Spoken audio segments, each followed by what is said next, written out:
falando sobre o movimento renascentista, aquele movimento filosófico, intelectual, artístico que vai ocorrer na Europa Ocidental a partir do século XV. Lembramos que esse movimento faz parte do conjunto de transformações pelas quais a Europa está passando. O movimento renascentista, junto com a reforma protestante, com o mercantilismo, com a formação dos Estados modernos, com o absolutismo, é parte de um conjunto de transformações que a Europa vive em função do desenvolvimento do capitalismo comercial. Esse movimento renascentista, então, ele vai ajudar esta burguesia em ascensão criar uma nova mentalidade para que ocorra o desenvolvimento do comércio, para que ocorra o desenvolvimento do lucro, que é uma necessidade burguesa neste período de florescimento do comércio, nesse período de desenvolvimento das atividades urbanas. Vamos lembrar que nesse contexto das transformações pelas quais a Europa está passando, nós tivemos as grandes navegações e a partir dessas grandes navegações nós vamos ter a colonização europeia da América. Nesse contexto da colonização europeia da América, nós vamos inserir aí o surgimento de toda a colonização do Brasil. Pensando em Brasil, o Brasil surge no contexto do desenvolvimento do capitalismo comercial e nós temos que entender que os primeiros anos da colonização europeia no Brasil estão totalmente ligados aos interesses europeus. Por quê?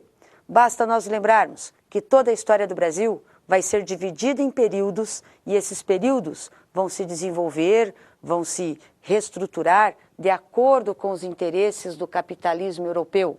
Portanto, vamos lembrar, todo o desenvolvimento colonial do Brasil, desde os seus primórdios, está de acordo com os interesses capitalistas da Europa.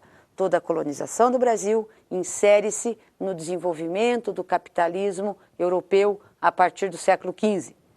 Pensando em Brasil colônia, nós temos uma divisão histórica clássica que se utiliza para esse Brasil colônia. A história divide o Brasil colônia em período pré-colonial, período colonial. Qual é o período pré-colonial? São os primeiros 30 anos da história do Brasil. Então nós dizemos que de 1500, portanto, século XV, até 1530, portanto, século XVI, o Brasil está vivendo o seu período pré-colonial.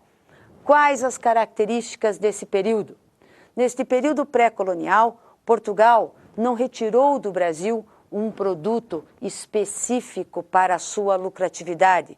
Portugal apenas trabalhou no Brasil com o extrativismo vegetal, ou seja, nesse período chamado de pré-colonial, de 1500 a 1530, a economia brasileira caracterizou-se pelo extrativismo do pau-brasil e pela coleta das drogas do sertão.